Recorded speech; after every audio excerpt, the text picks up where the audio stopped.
Good afternoon.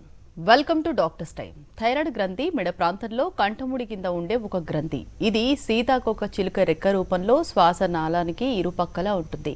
శారీరక ఎదుగుదలలో ప్రధాన పాత్ర పోషిస్తుంది. ఈ గ్రంథి పనితీరు గతి తప్పడం వల్ల అనేక సమస్యలు వస్తాయి. థైరాయిడ్కు ప్రధాన కారణాలేంటి? అలాగే ఇరెగ్యులర్ పీరియడ్స్కి, సంతానలేమికి కారణాలేంటి? అసలు పీసీఓడి సమస్యలు, ఫైబ్రాయిడ్స్కు ప్రధాన కారణాలేంటి? వీటికి హోమియోపతిలో ఎలాంటి చికిత్స ఉంది? ఇలాంటి మరిన్ని విషయాలు హోమికేర్ ఇంటర్నేషనల్ వైద్యులు డాక్టర్ కుముద్ గారు ప్రస్తుతం మన స్టూడియోలో ఉన్నారు. వారిని అడిగి మరిన్ని విషయాలు తెలుసుకుందాం. అలాగే మీరు కాల్ చేసిన నంబర్లు 040-233-1060 and 716. Hello doctor. హలో అండి. ముందుగా చెప్పండి, అసలు థైరాయిడ్ అంటే ఏంటి, ఎలాంటి రీజన్స్ ఉంటాయి? సో మన బాడీ లోపల మంచిగా ఒక హార్మోనల్ బ్యాలెన్స్ అనేది ఎప్పటికైనా ఉండాల్సి ఉంటుంది. ఈ హార్మోన్స్ అంటే ఏంటిది? మన బాడీ లోపల కొన్ని సెక్రీషన్స్ అనేది ఉంటున్నాయి. అంటే మన బాడీ లోపల అన్ని గ్లాండ్స్, అవయాలు అనేది ఉంటాయి. డిఫరెంట్ అవయాలకి డిఫరెంట్ హార్మోన్స్ అనేది జనరల్గా రిలీజ్ అవుతాయి. ఇవన్నీ హార్మోన్స్ అనేది మన బాడీలో అన్ని సిస్టమ్స్ పర్ఫెక్ట్గా వర్క్ చేయాల్సి ఉంటుంది. దానికోసానికి కారణం. కాకపోతే ఏదో ఒక రీజన్ వల్ల మన బాడీలో ఎప్పుడైనా కూడా హార్మోనల్ ఇంబ్యాలెన్స్ అయినప్పుడు మన కంప్లీట్ బాడీలో ప్రాబ్లమ్స్ అనేది స్టార్ట్ అవుతుంది. ఈరోజు మనం అన్నిటికంటే ఇంపార్టెంట్ ఒక ఆర్గన్, ఒక అవయం థైరాయిడ్ గ్లాండ్ గురించి అర్థం చేసుకుందాం. థైరాయిడ్ గ్లాండ్ అంటే ఏంటిది? మన ఇక్కడ కరెక్ట్గా థ్రోట్లో ఉన్న ఒక గ్లాండ్, ఒక అవయం అనేది ఉంటుంది. ఈ గ్లాండ్ చాలా చిన్నగా ఉంటుంది. కాకపోతే దీంట్లో ఉన్న హార్మోన్స్, స్పెషల్గా థైరాయిడ్ స్టిమ్యులేటింగ్ హార్మోన్ అనేది మన బాడీకి, కంప్లీట్ బాడీకి ఇది అన్ని రకాలుగా ఎఫెక్ట్ అనేది చేస్తుంది. కాకపోతే ఈరోజు మనం చూసే డేస్లో మన మెడికల్ ప్రాక్టీస్లో 8 out of 10 అంటే ఆడవాళ్ళలో మనం 80% ఆడవాళ్ళు ఎవరికైతే థైరాయిడ్ ఉంటుందో మనం వాళ్ళకి చూస్తూ ఉంటాము. జనరల్గా ఈ ఐడిన్ డెఫిషియన్సీ వల్ల TSH అనేది అబ్నార్మల్గా జరుగుతుంది. అంటే ఇంతకుముందు ఒక 30-40 years బ్యాక్ మన గవర్నమెంట్ ఆఫ్ ఇండియా మన సాల్ట్లో, అంటే మనం తినే ఉప్పు లోపల కంపల్సరీ ఐడిన్ ఉండాలి అని చెప్పారు. అప్పటి నుంచి మనం చూస్తూ ఉంటాము అయోడైజ్డ్ సాల్ట్ అనేది మనం తీసుకోమని చెప్తూ ఉంటాం. సో ఎప్పుడైతే ఈ ఐడిన్ అనేది మన బాడీలో తగ్గుతుందో అప్పుడు ఈ థైరాయిడ్ సమస్యలు అనేది స్టార్ట్ అవుతుంది. సెకండ్ ఇంపార్టెంట్ రీజన్ థైరాయిడ్కి రావడానికి అనేది స్ట్రెస్ అనేది ఉంటుంది. బికాజ్ థైరాయిడ్ అనేది ఆడవాళ్ళు మనం చూసినప్పుడు వాళ్ళకి స్ట్రెస్, స్పెషల్గా మెంటల్ స్ట్రెస్ అంటే ఆడవాళ్ళు జనరల్గా వాళ్ళ నేచర్ ప్రకారంగా నార్మల్గా బాగా సెన్సిటివ్గా ఉంటారు. అంటే చిన్న విషయాలకి ఎక్కువగా యాంగ్జైటీ ఫీల్ అవ్వడం, టెన్షన్ ఫీల్ అవ్వడం అనేది జనరల్గా ఆడవాళ్ళు ఎక్కువగా జరుగుతూ ఉంటుంది. సో ఈ థైరాయిడ్ హార్మోన్ అనేది మన ఇమోషన్స్, అంటే మనం సెన్సిటివ్ ఉన్న వాళ్ళకి ఎక్కువగా ఇది ఎఫెక్ట్ అనేది చేస్తున్నది. థర్డ్ రీజన్ వచ్చేసి మనం ఈరోజు చిన్న అమ్మాయిల్లో, అంటే బుక్స్లో రాసిన ప్రకారంగా 35 years తర్వాత మాత్రమే ఈ థైరాయిడ్ ప్రాబ్లం అనేది జనరల్గా మనం చూస్తూ ఉంటాం. కాకపోతే ఈరోజు లాస్ట్ ఒక 10-15 years నుంచి చిన్న అమ్మాయిలు కూడా మనం థైరాయిడ్ అనేది చూస్తూ ఉంటాం. బికాస్ మీ మదర్లో 40 years తర్వాత వస్తే మీ పాపకి, మీ బిడ్డకి 20 yearsలోనే మనం థైరాయిడ్ ప్రాబ్లం ఉన్నది అని మనం డిటెక్ట్ చేస్తున్నాం. సో ఇది కొంచెం జెనెటిక్గా వచ్చే ఛాన్సెస్ అనేది ఉంటుంది. కాకపోతే ఈరోజు ఒక చిన్న ఏజ్లో థైరాయిడ్ రావడానికి మెయిన్ రీజన్ వచ్చేసి ఒక అన్హెల్దీ హ్యాబిట్లో అన్నిటికంటే ఎక్కువగా టైంకి ఫుడ్ తీసుకోకపోవడం, ఫుడ్ ఎక్కువగా బయట ఫుడ్స్ తీసుకోవడం, దాంట్లో ఎక్కువగా వైట్ పదార్థాలు ఎక్కువగా తీసుకోవడం మనం చూస్తుంటాము. లాస్ట్ 5-10 years లోపల మనం ఫారెన్ ఫుడ్స్, అంటే మన జంక్ ఫుడ్స్ అనేది అలవాటు అనేది అందరికీ బాగా ఎక్కువగా అయింది.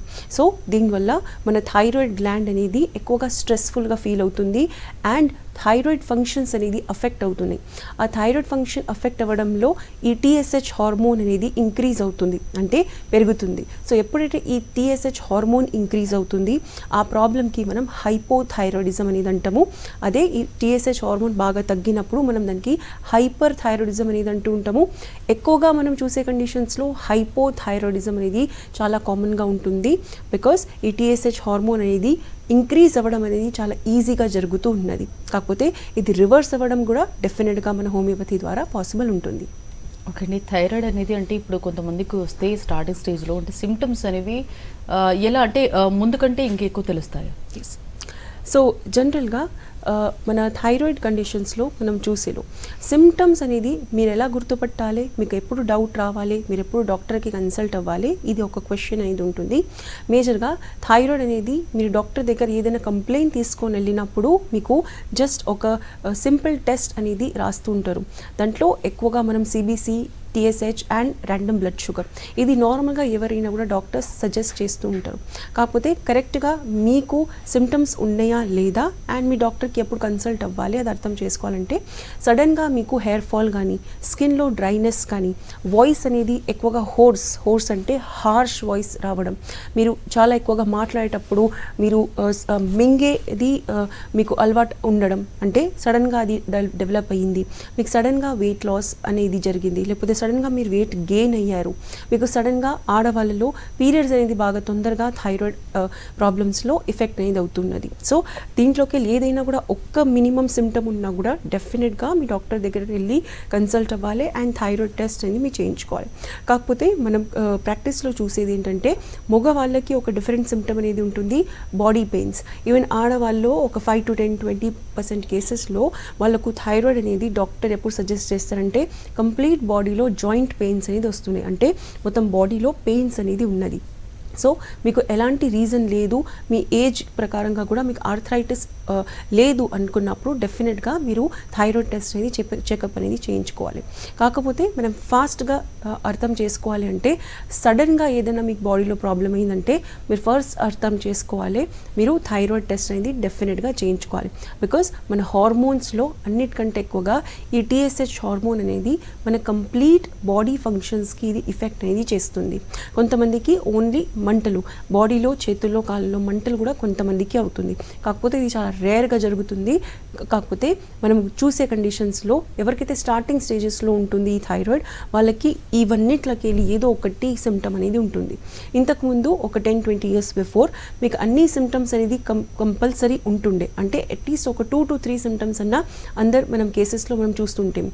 ఈరోజు ఓన్లీ ఒక సిమ్టమ్ అనేది వస్తుంది అండ్ సడన్గా చెకప్ చేయించినప్పుడు థైరాయిడ్ అనేది TSH హార్మోన్ అనేది 6.5 కానీ 10 కంటే ఎక్కువగా అనేది జనరల్గా ఉంటుంది.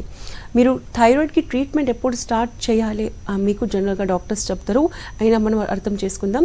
జనరల్గా థైరాయిడ్ అనేది 0.5, TSH 0.5 నుంచి 5.5 ఉండడం అనేది కంప్లీట్గా నార్మల్ అనేది అంటూ ఉంటాం.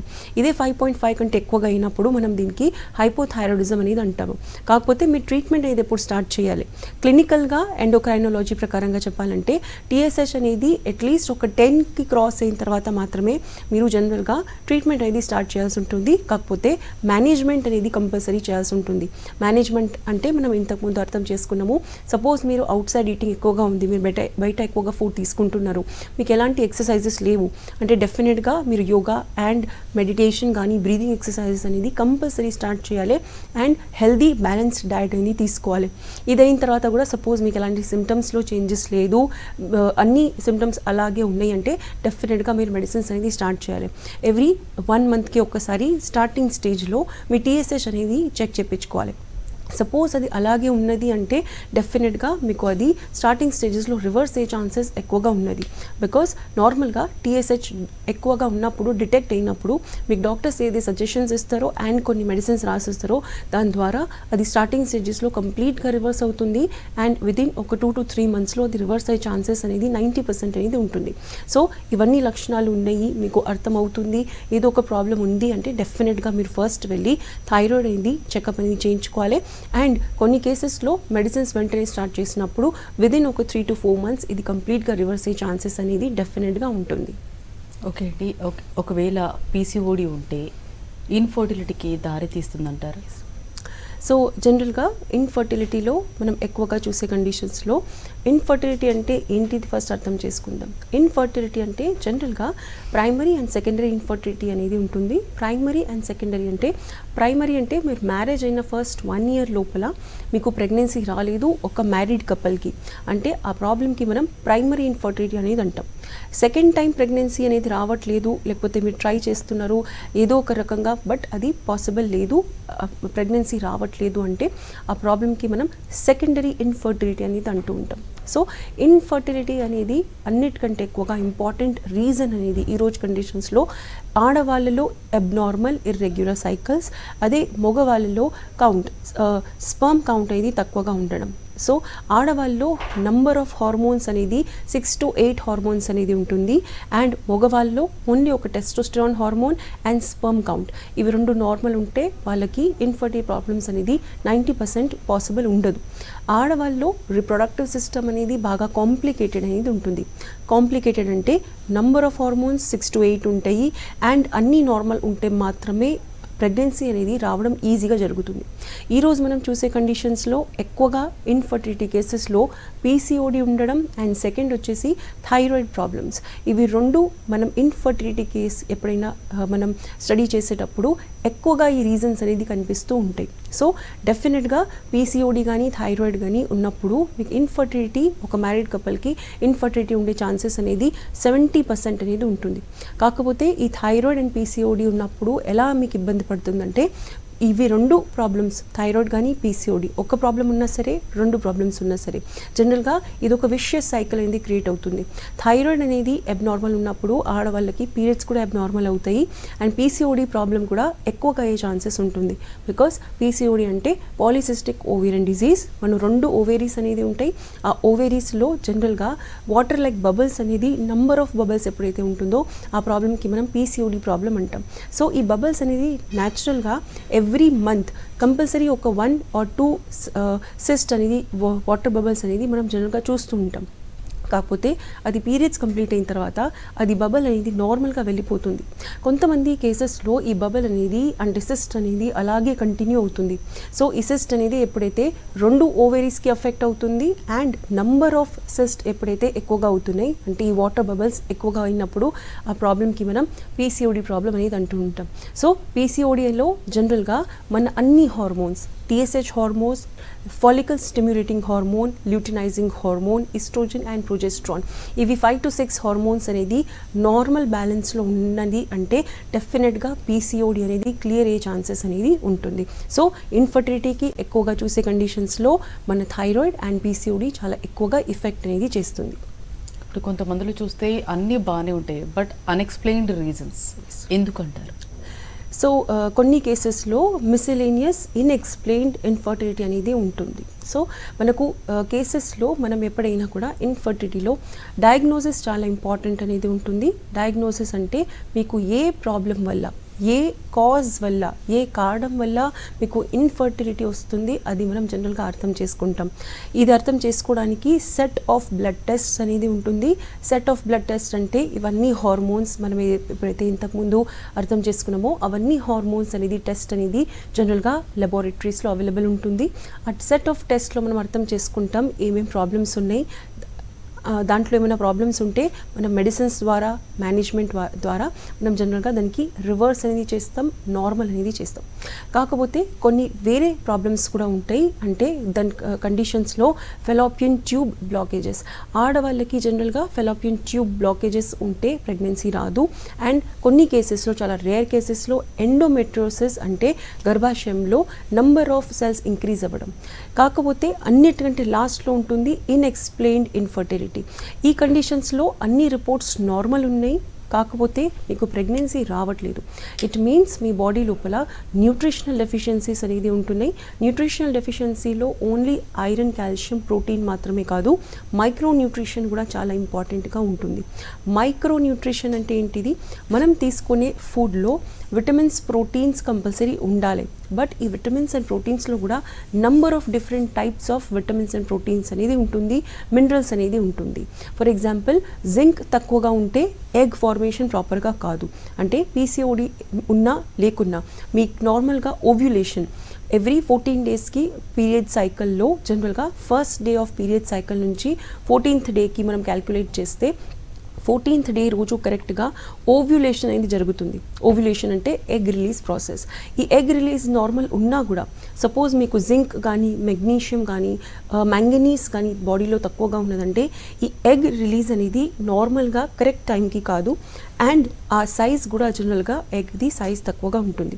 సో సపోజ్ మీకు ఇన్ఎక్స్ప్లెయిన్డ్ ఇన్ఫర్టిలిటీ ఉంది, ఎలాంటి కారణాలు లేదు, కనపడతలేవు అంటే డెఫినెట్గా మీరు అర్థం చేసుకోవాలి మీకు ఈ చిన్న చిన్న మైక్రో న్యూట్రిషన్లో ఎక్కడైనా కూడా ప్రాబ్లం ఉంది. ఈ మైక్రో న్యూట్రిషన్కి నార్మల్ చేసుకోవడానికి మీ జనరల్గా మీరు గూగుల్లో సెర్చ్ చేస్తే ఏ ఫుడ్స్లోకి వెళ్ళి ఏ విటమిన్స్, ఏ జింక్, ఏ మినరల్స్ అనేది మనకు అవైలబుల్ ఉందో, మ్యాక్రో న్యూట్రిషన్ మళ్ళీ మైక్రో న్యూట్రిషన్. మ్యాక్రో న్యూట్రిషన్ అంటే మన ఇంపార్టెంట్ ఫుడ్స్, ప్రోటీన్స్, కార్బోహైడ్రేట్ ఇవన్నీ కూడా దేంట్లో ఉంటుంది, కరెక్ట్గా మన ఫర్టిలిటీ అంటే ప్రెగ్నెన్సీ ఫాస్ట్గా రావడానికి ఎలాంటి ఫుడ్స్ తీసుకోవాలి అది కరెక్ట్గా మీకు అర్థమవుతుంది. అదే మైక్రో న్యూట్రిషన్ అంటే జింక్ లాంటి, మెగ్నీషియం, మ్యాంగనీస్ ఇవన్నీ కూడా చాలా చిన్న చిన్న ట్రేస్ ఎలిమెంట్స్లో, అంటే జనరల్గా ఇది చాలా తక్కువగా మన బాడీలో అవైలబుల్ ఉంటుంది. ఫుడ్స్లో కూడా అన్ని ఫుడ్స్లో అది అవైలబుల్ ఉండదు. ఏ ఫుడ్స్లో అవైలబుల్ ఉంటుందో దాంట్లో కూడా చాలా తక్కువ క్వాంటిటీలో ఉంటుంది. సో మీరు ఏ ఫుడ్స్ తీసుకుంటే, ఎంత క్వాంటిటీ తీసుకుంటే మీకు కరెక్ట్గా మీకు ప్రెగ్నెన్సీ అనేది 100% వస్తుంది, అది కూడా మీకు ఎలాంటి ప్రాబ్లమ్స్ లేవు అన్నప్పుడు డెఫినెట్గా మీరు ఇది న్యూట్రిషన్ మీద మీరు కాన్సన్ట్రేట్ చేస్తే ఈ ఇన్ఎక్స్ప్లెయిన్డ్ ఇన్ఫర్టిలిటీ అంటే ఎలాంటి రీజన్ లేకుండా టిపికల్గా మన రిపోర్ట్స్ నార్మల్ ఉన్నాయి అయినప్పటికీ కూడా మీకు ప్రెగ్నెన్సీ రావట్లేదు, ఈ కండిషన్కి ఇన్ఎక్స్ప్లెయిన్డ్ ఇన్ఫర్టిలిటీ అంటారు.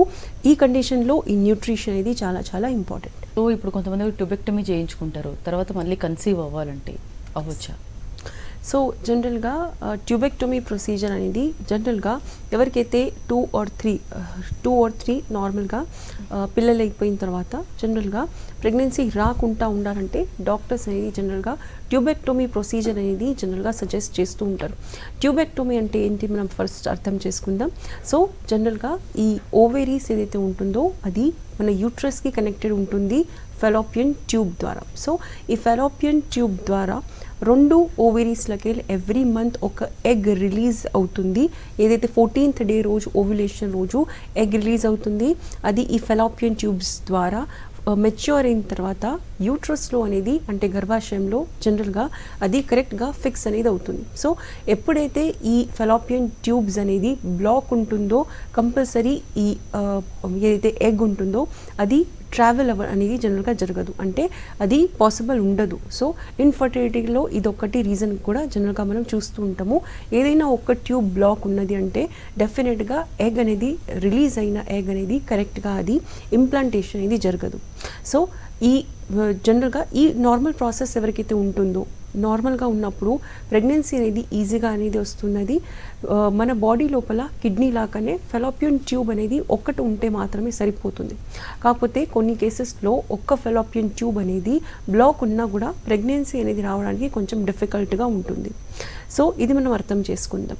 కొంతమందికి ఫెలోపియన్ ట్యూబ్ అనేది నార్మల్ ఉంటున్నది, కాకపోతే డాక్టర్స్ చెప్పింది ఏంటంటే ఆఫ్టర్ 2 to 3 ప్రెగ్నెన్సీస్ ఎవరైనా కూడా నార్మల్గా ప్రెగ్నెన్సీగా అవసరం లేదు అన్నప్పుడు జనరల్గా ఒక ప్రొసీజర్ ఉంటుంది ట్యూబెక్టోమీ. అంటే ఆ ట్యూబ్ అనేది జనరల్గా ఒక్క దగ్గర ఐదర్ వాళ్ళు నాట్ కొట్టి అంటే ఒకటి లైగేషన్ ద్వారా దానికి క్లోజ్ చేసేస్తారు, లేకపోతే ఒక ట్యూబ్కి జనరల్గా ఒక దగ్గర కట్ అనేది చేసేస్తారు, సో దాట్ అది కనెక్టివిటీ అనేది క్లోజ్ అయిపోతుంది. సో ఈ ప్రాసెస్కి జనరల్గా ట్యూబెక్టోమీ అనేది అంటూ ఉంటారు.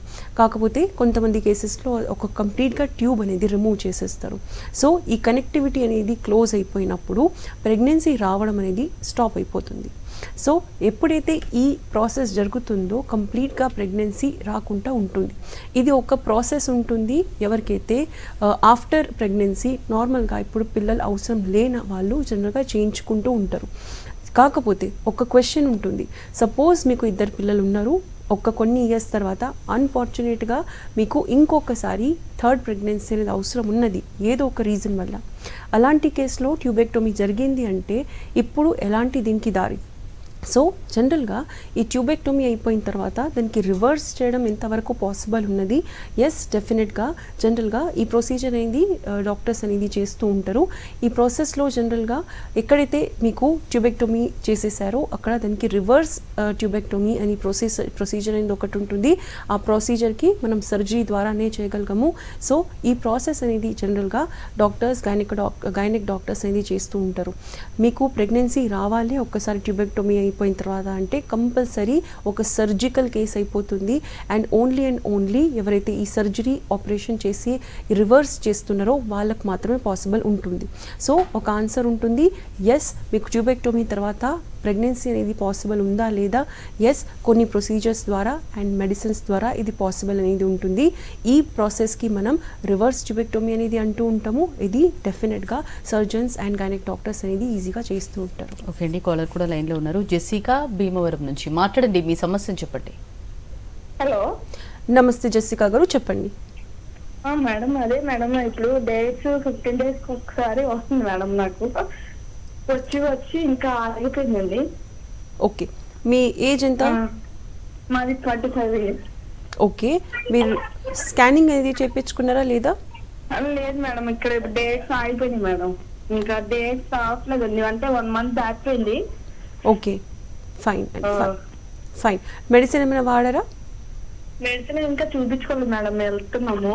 ఓకే ఫైన్, నేను మీకు ఆన్సర్ ఇస్తాను.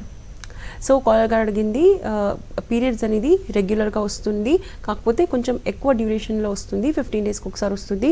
పీరియడ్స్ అనేది ప్రెసెంట్గా కొంతకాలం నుంచి స్టాప్ అనేది అవ్వట్లేదు. సో జనరల్గా పీరియడ్స్ అనేది ఎక్కువగా కంటిన్యూస్గా ఉన్నది అంటే లోపల ఫైబ్రాయిడ్స్ కానీ ఇలాంటి గడ్డలు అనేది జనరల్గా ఫామ్ అయ్యే ఛాన్సెస్ అనేది ఉంటుంది. ఈ ఫైబ్రాయిడ్స్ అంటే ఏంటిది? ఫైబ్రాయిడ్స్ అంటే మన గర్భాశయం లోపల కొన్ని లేయర్స్ అనేది ఉంటుంది, ఎండోమెట్రియల్ లేయర్స్ అనేది అంటూ ఉంటాము, వేరే లేయర్స్ కూడా ఉంటాయి. లేయర్స్ లోపల ఎప్పుడైతే మీకు ఒక లంప్ లైక్ స్ట్రక్చర్ అనేది వస్తుందో ఆ ప్రాబ్లమ్కి మనం జనరల్గా ఫైబ్రాయిడ్ ప్రాబ్లం అనేది అంటూ ఉంటాం. సో నేను మీకు కాలర్ గారికి ఒక ఆన్సర్ ఇస్తాను. డెఫినెట్గా ఒక్కసారి పీరియడ్స్ అనేది కొంచెం తగ్గిన తర్వాత మీరు స్కానింగ్ అనేది అంటే యూఎస్జీ అబ్డామిన్కి మనం జనరల్గా స్కానింగ్ అనేది అంటాము. ఆ యూఎస్జీ అబ్డామిన్ మీరు తప్పకుండా చేయించుకోండి. అండ్ సపోజ్ దాని లోపల ఫైబ్రాయిడ్ ఇలాంటి గడ్డలు ఏమైనా మీకు డిటెక్ట్ అవుతే మీరు ఇమీడియట్గా మీ దగ్గరలో ఉన్న హోమియోకేర్ ఇంటర్నేషనల్కి ఒక్కసారి కన్సల్ట్ అవ్వండి. సర్జరీ లేకుండా స్టార్టింగ్ కండిషన్స్లో ఆ ఫైబ్రాయిడ్కి మనం తగ్గించే ఛాన్సెస్ అనేది ఉంటుంది. కాకపోతే ఇది మీకు యాజ్ సూన్ యాజ్ పాసిబుల్ అనేది జనరల్గా జరుగుతూ ఉన్నది. మీకు ఇది జరుగుతుంది అండ్ మీకు డాక్టర్స్ సర్జరీ చేయించుకోవాలని చెప్పినప్పుడు కొంతమందికి సర్జరీ వద్దు అని అనుకుంటారు. అలాంటి వాళ్ళకి డెఫినెట్గా మీకు హోమియోపతి ద్వారా ఈ ఫైబ్రాయిడ్ సైజ్ అనేది తగ్గుతుంది. గ్రాడ్యువల్గా ఫైబ్రాయిడ్ అనేది కంప్లీట్గా రివర్స్ కూడా డెఫినెట్గా కంప్లీట్గా రివర్స్ అనేది పాసిబుల్ అనేది ఉంటుంది. ఓకే అండి, థైరాయిడ్ గురించి అలాగే పీసీఓడి గురించి ఇన్ఫర్టిలిటీ గురించి చాలా డీటెయిల్గా ఎక్స్ప్లెయిన్ చేశారండి. Thank you.